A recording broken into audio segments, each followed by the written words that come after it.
talk with Terrell, Eva, Keeper, and Juliet. Hi, it's your girl Eva.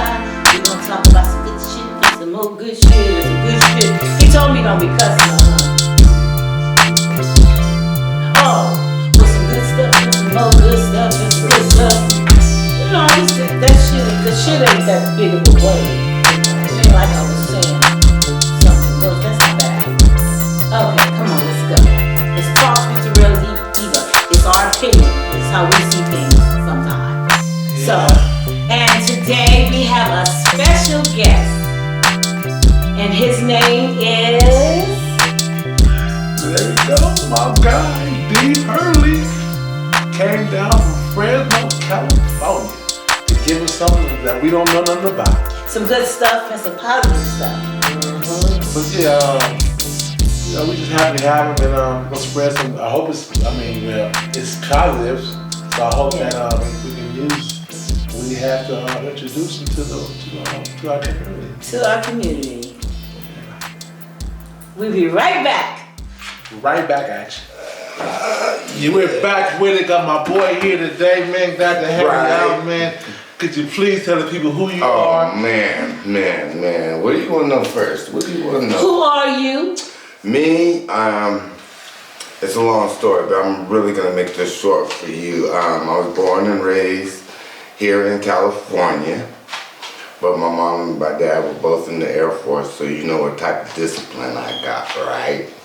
Oh, yeah. Yeah, I got the shoe thrown at me in the grocery store from across the hall. No, I'm just kidding. My name is Dee Hurley. I'm the founder of Dance Empowerment. It's a nonprofit organization where we utilize dance and performance to get our kids involved with dance, and we use hip hop as our vehicle to get the kids into the program. So basically what we do is we get the kids involved with dance, and we provide shows for them. And we give them opportunities to go out and showcase their skills, what they learned through the week, through the month, the preparation for the production, and then we put them out there. Okay. Put them out there. Oh, okay. I have a question. Where are we going to get the kids from, or where do you get the kids from? How do we get this started? Because we're ready to go. Oh man, we can get this started anytime. It just takes a simple thing. Come see us. Come see what we're about. We're bringing positivity. We're bringing mental health awareness, I should say. We're bringing after-school programs. We're bringing assemblies, school assemblies. And most importantly, we're bringing the entertainment to liven up this community. Okay. What are the ages? The ages start from 5 to grown folks. It doesn't matter. We're targeting everybody. Anybody that loves dance, anybody that loves music. If you're not really engaged in sports and you can't play basketball, you can't play football, whatever it is, you know, people love music. Kids love music. They love music. They love to hear music. And that's our inspiration, because there's more kids that would listen to music or dance than there would be the kids that would go to sports. Some of the kids, I can't play basketball, I'm too big, I'm too short, or I weigh too much, and it discourages them. So music, it can't discourage them. The only thing they can do with music is show us their true emotions on how they feel and give us their true self-esteem and what they feel, because they feel music. Kids feel music. I don't care whatever it is. My mom and my dad raised me on music. My mom, every time she come home from work, it was from 4 o'clock to midnight. I would hear music from Michael Jackson to Prince to Cameo to Ward to all kinds of different things, and it just really inspired me to be an entertainer first, and then to come out here and understand what I did and have the success of traveling around the world and being part of the Power Rangers, being on Star Search, and being able just to motivate kids. I mean, my whole thing is to motivate our kids in the program. Kevin Featherline, 14 years old. Everybody knows Kevin Featherline. He was Britney Spears' ex-boyfriend. Mm-hmm. He was in my program for 6 years. Mm-hmm. 6 years, 14 all the way till he was 22. Guess what? He's dancing for Michael Jackson. He's dancing for Justin Timberlake, Prince, all kinds of people. I have 6 different kids that have made it in the industry as far as getting an agent and traveling around the world. But that's not the goal. The goal is to get the kids off the streets, give them a safe environment that they can learn what they love to do. And that is go out and listen to hip hop music. Yeah, some of the music that's being played on the radio and all that other kind of crap. Yeah, we can't have that. But that's what inspires our kids. So is it all hip hop or is it technical? Like what the music like you? Well, what we focus on in dance empowerment is hip hop, dance, and fitness. So we want to use hip hop, like I said, as our vehicle to get the kids in. Okay, so we're listening to hip hop music. We're listening to what's being played on the radio. We're listening to the underground music. We're listening to old school. We're listening back to 80s. We're listening to all types of music, not generally what's being played on the radio per se, but enough that these kids enjoy it and love it and want to do it. Could you explain to me when you say mental health, how can this really help kids? Oh my gosh. Everybody thinks that mental health is an issue that just starts when you're 18 years old. Mental health starts when you're a young kid. Do I love my mom? Do I love my dad? That's mental health, right? You're contemplating the idea, do I love this one? Do I love this one? Do I love them both? Do I love them equally? That's where it starts. So if the kids are getting love in the house, guess what? They're going to adapt to that and they're going to want to do what those parents want them to do. Versus the kids who rebel against parents because their parents say, no, you have to do this. No, we're going to do this. We're going to put you here. We're going to make you have to go here. Those kids that have to go places are the hardest kids to deal with. They're the hardest kids to deal with because they have no direction. They have no direction. But with dance empowerment, like I said, no matter what type of family that you come here, you're getting the same love every day and being able to work on a production that you know that you're going to go out into the community and promote drug-free, promote dance, promote staying in school, staying away from the gangs and violence in our community. We're going to try to deter these kids into a hip-hop world that only we can do because nobody else is doing with it. I understand that people are trying to get football, basketball. Like I said, sports is very a touchy situation with our kids nowadays, especially some of our kids who do have mental health issues, right? Have obese issues. So how do you turn them around? How do you empower them, the ones that's having these issues? How do you even approach them that's having these issues? We don't have to approach them. And if we do have to go out and promote what we're doing, then we go to the school district, say, hey, school district, can we come in here and be a keynote speaker? Can we come to your school and have an assembly to tell you what we're about, how we do it, how we get the kids involved? It takes the outside community to give us the kids to be put in front of, for us to go and be in front of them and they say what we're about. Once they see what dance empowerment is about, that's the catch.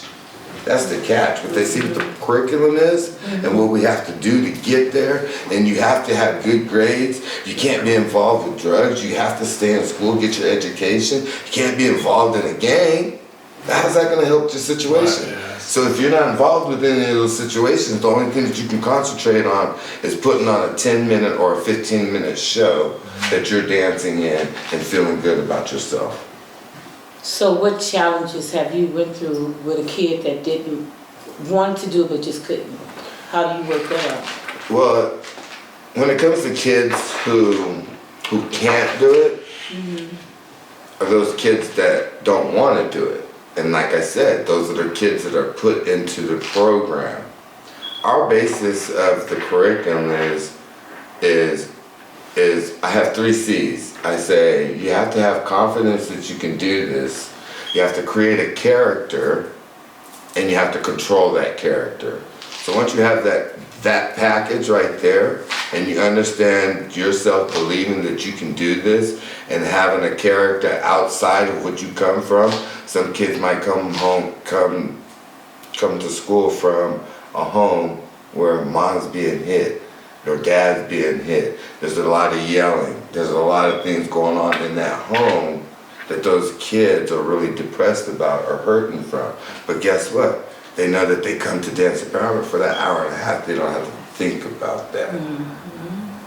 They don't have to think about that because There's so much that we're instilling our kids, from counting music to movement to dancing with the beat. There's so much that's going on. These kids don't have that time to think about what's going on outside. And once they leave, guess what? They're feeling good about themselves. But yeah, they're going back to that same environment that they've been in. But guess what?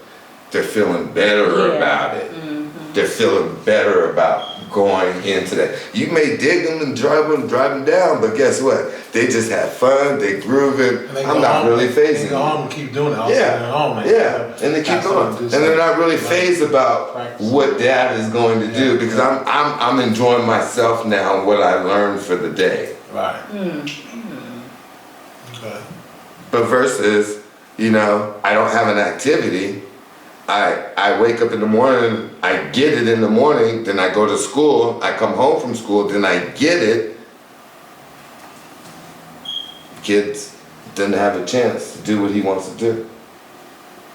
So it reflects back to changing, okay, come here first before you have to go back.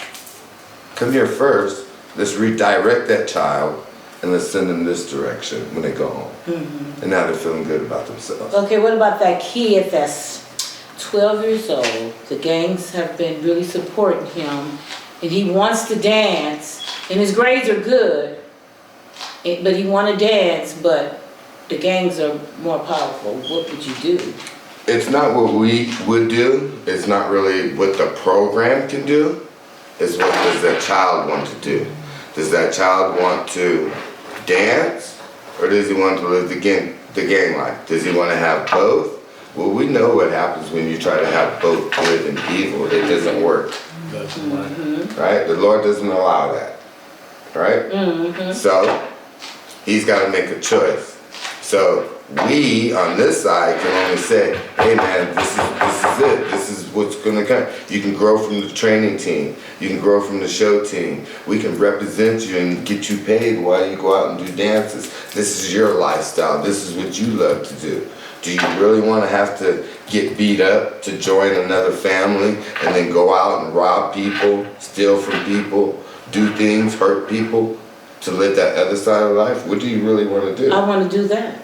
Well then, I want to do that, but I want to dance. But you can't be in here. I need to dance, but I want to do this. We can't help you. That's not our job. Okay. That's not our job. That's not our responsibility. Okay. So you're gonna have to leave, and when you get yourself together, like I said, then you can come back and do what you. Please, sir, help me. I really want. I want to dance, but I'm still in this a little bit. But I need your help, sir.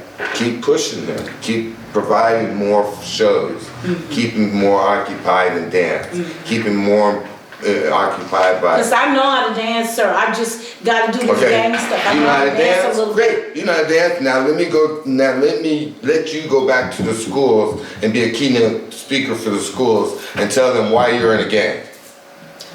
Why are you in a gang? Because they've been giving me all the attention. They give me money. I have good food. I got new shoes. My mama can't afford all this stuff. But sir, I want to dance.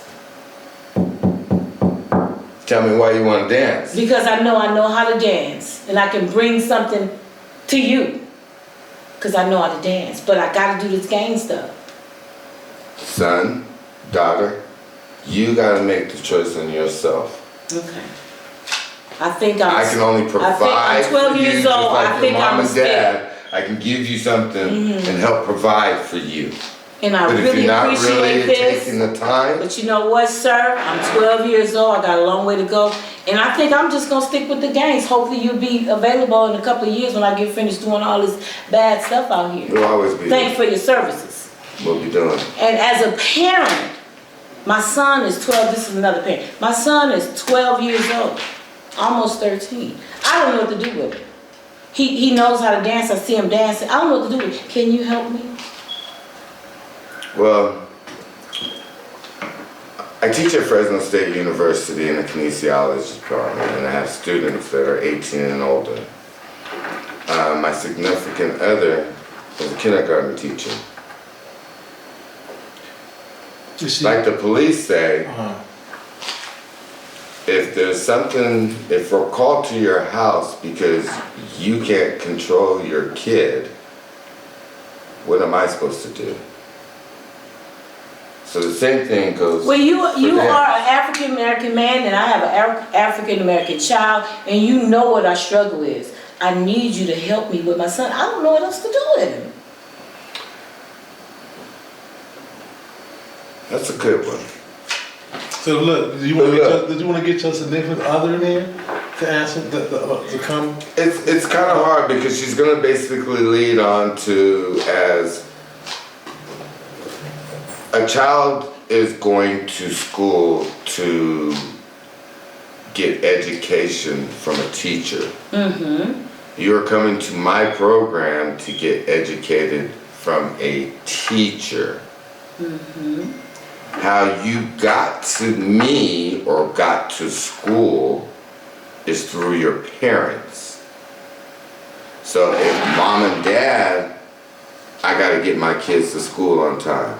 If my dad, my mom don't give me an opportunity to get out and get involved with gangs. If my mom and my dad make sure I'm on the right path for my life, that's their responsibility. But I didn't get it. So, I didn't get the memo, and I need your help. This is what I was gonna say. Mm-hmm. So if they can't get it from their parents, then they come to one of our services that we offer. Mm-hmm. If we can't help them, then maybe we can recommend or give them resources to help them get where they want to be. That's what I want to hear. Please don't tell me you can't help me, sir. I need your help. I don't know what to do with this child. He got good grades, but sometimes he falls short. He don't have nobody to talk to. I need some help. Can you help me? You know, and you got the parents like, they can't help. Who gonna help us? Right. Who gonna help us? These kids are our future. But they are our future. Can you send me in the direction to get some help? We could definitely do that. But my thing is that these parents that are raising kids gotta raise kids. Yeah. Mm-hmm. That's the catch. It comes from the house before it gets to our community. Yeah. Before it gets to our community, it starts in that house. So if those kids are wilding out, they're already doing stuff at 12 and smoking at 12 or involved in a gang at 12, getting sexual at 12. That is those parents' fault. That's right. And then they get up against the wall. And they can't come to me and say, help me with my child, when you already did the damage. So fix the damage first, and then let me see what I can do to help you. And if I can't help you, let me see what I can do to provide you the resource to get you some help. Thank you. That's all I want. I just want to be led the right way. That's all we want. Please give me your stuff. If you can't help me, direct me. If they can't, direct me, because the kids. She did it. She did it. And I need to know. These are questions that's really important. Exactly. And we have to remember we're all at a certain age. We got to stay in the now. Exactly. You know, me and him, we got grandkids and we got kids that's young, but we got to stay with them. We got to listen to them. Because we ain't in no now. We try to agree. We wear our hair and our wigs and our weave and our eyelashes, but we're not really in the now. We got to stay in the now to do this. And you in the now. I believe that you're in the now because you're working with these kids. Yeah. I don't work with kids, but I would like to, just a little bit. I can counsel and help and love them because that's what's wrong with a lot of kids. They don't have enough nourishment. Exactly. And she's a nurturer. She's a teacher. Yes. You have a passion to be a teacher, and you do too. So let's get this rolling. Let's go. Let's help these kids. You know, even though I deal with adults at Fresno State University, I've been there for 16 years in the kinesiology department. And it's like no one student is the same. They all come from different countries, different states, different walks of life, different ethnicity.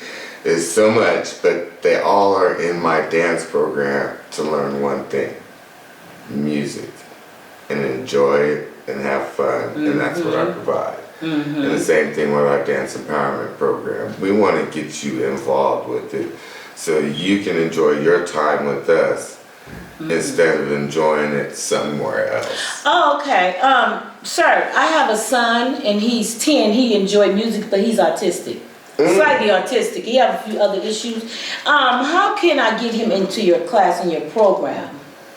Artistic kids are the most creative kids in the world if you do not know. When it comes to dance and being musically inclined, they got a natural ability to hear music or to understand what's being played because their mind is a lot different. It's a lot more creative. It's a lot more open. So they hear and see things before we do. So autistic kids are always autism kids are always welcome because they can all count. They can all count. If you can count, you can dance because that's all I do.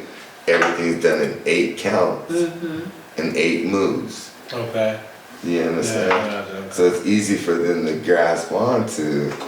And if you sing it, 1 and 2 and 3 and 4, a 5, and then they grasp it. Or I can go 1, 2, 3, 4, 5, 6. They'll be like, oh, 1, 2, 3.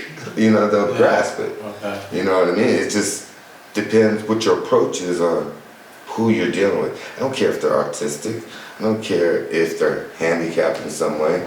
It doesn't make a difference because it's not all about dance. It's the whole fitness portion of it too, where there's range of motion for those people who are housed in wheelchairs. There's range of motion and therapy for older people, for 60 and our senior citizens. We can go out and provide, all kinds of different things, services that we can do. But there is no one that we can't help. Oh, good, because I have another question. I have these 2 foster kids and they just been into everything. They're trying to do good and they want to get in your program, but they come from different parts of, different ways of life. One been molested, one been beat, so I want to bring them to your program. Can you help me? I mean, she might call us, man. This is how we work. She gonna go deep. No, I ain't tripping. I'm just trying to make sure I answer because this correctly. is what's going to come. That's who's coming. He know it. That's who's coming. So that's a great thing. So I got 2 foster kids in the program. Okay, right now. Maybe Sheng could talk about them because she knows a little bit more about those individuals. But they're in the program. They're foster kids, and they come, and they all have different background. One's black and one's Hispanic. But a Hispanic mom took them in. So what is the difference in their lives? I'll let her talk about that in the next segment. And see, the good thing is what he's saying is he take all. Yeah. That's what's important. That's what I need to hear. He's not judging color, race, height, weight. He takes it all. So that's what's important to me. All right. So we're gonna introduce his significant other, which is his wife, Sheng. Sheng. Yes, this is Sheng. She graduated from Fresno State, and I'll let her talk about a little bit more about that. But she was actually a student of mine at Fresno State, and she's been involved with the program for over 12 years, so she knows the in and outs and what kids we have to try to get involved with the program, what kids not to try to get involved with the program, and she's usually the backbone of the program. So, Sheng, why don't you please introduce yourself and tell us a little about yourself? You said a little bit, but I am a Fresno State alumni. I just recently got my master's in education. I do have a passion for helping my community and kids. And I grew up in the rough neighborhoods where lots of gangs and things were around me, so I always knew I wanted to be into something that can just help kids or have something available for kids to do after school, which we didn't really have growing up because we couldn't afford it. So dance empowerment is very low cost, or if not sponsored by sponsors, for kids to come and have an outlet. Are we going to save every kid? No, that's the honest answer, but we're another outlet with positive role models. I feel like, especially the foster kids that do come in the program, just having someone to talk to is so important. And yes, they can be negative, but I hear all of them out, and then I speak into them the positivity that I have just known growing up with my own, family. And to me, that means the world to them. They didn't have that person to talk to. I feel like a lot of kids nowadays just needs a positive role model, someone to talk to, and if that can help them, that would make my purpose here with the program even like feed my soul a little bit better, I'm just happy that I'm able to help a kid. But if I can't, it hurts. But I know in my heart, working in education and being, a person who works with kids, is the reality is I can't save them all. But if I can save one kid, It makes a difference. I would be happy. I would die happy. That's just the reality. And dance empowerment I grew in love with because, like you said, a lot of kids love to dance.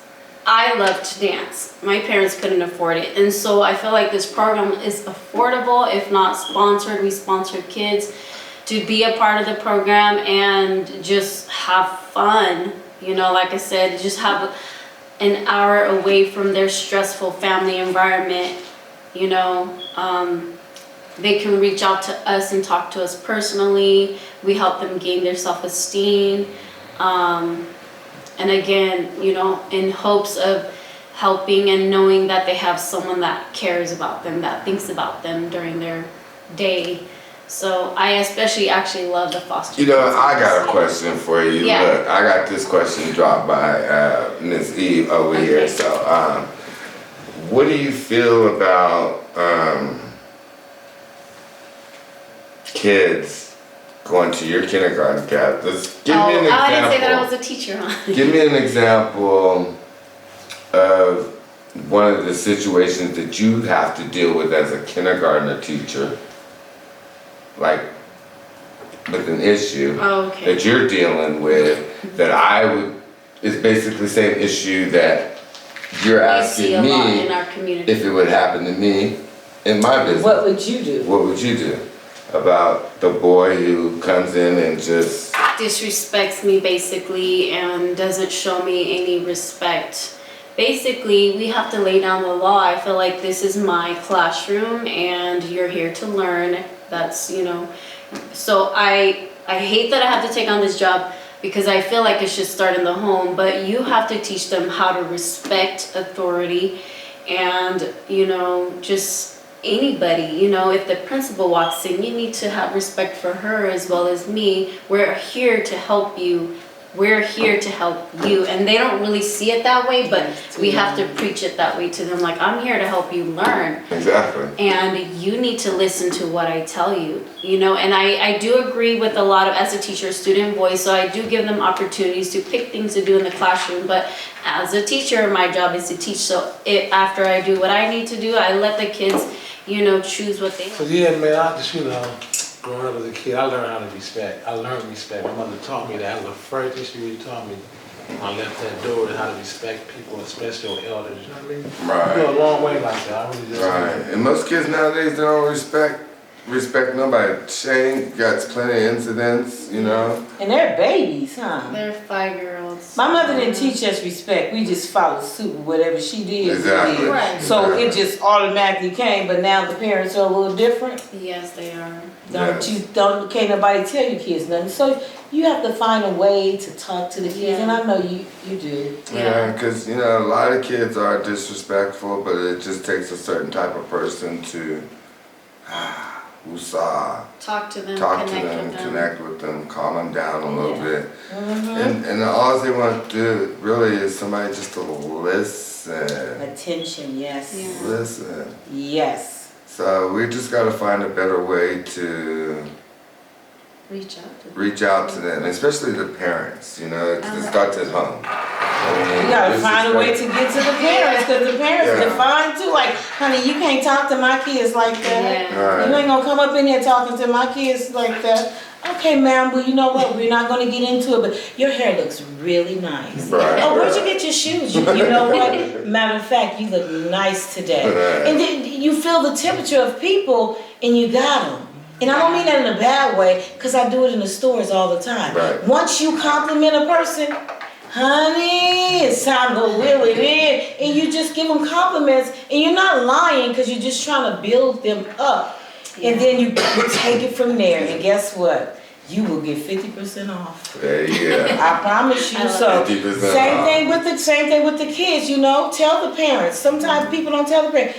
You have done a wonderful job. Exactly. Your foundation is growing. And, you know, You're I do doing that a lot of good. times too. Yeah. I tell some of the You parents, have you know, to. you did a really good You job. do, and then you know what? Then they're gonna be like, oh, let me keep going because Right. that compliment was Yes, good. exactly. So you know, it's a way we can get to these parents. That's what's important it's is most to get important. to the parents. They can look like Molly Malaloo.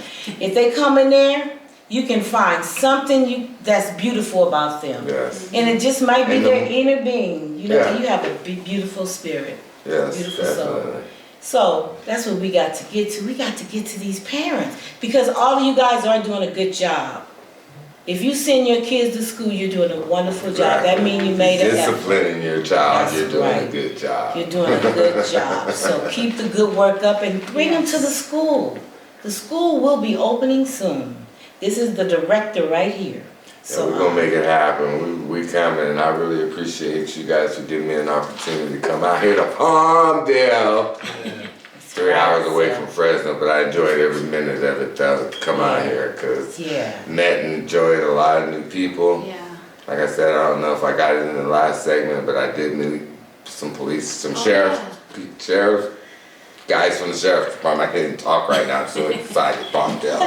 Yeah, Zach and Andrew from the Palmdale Sheriff's Department.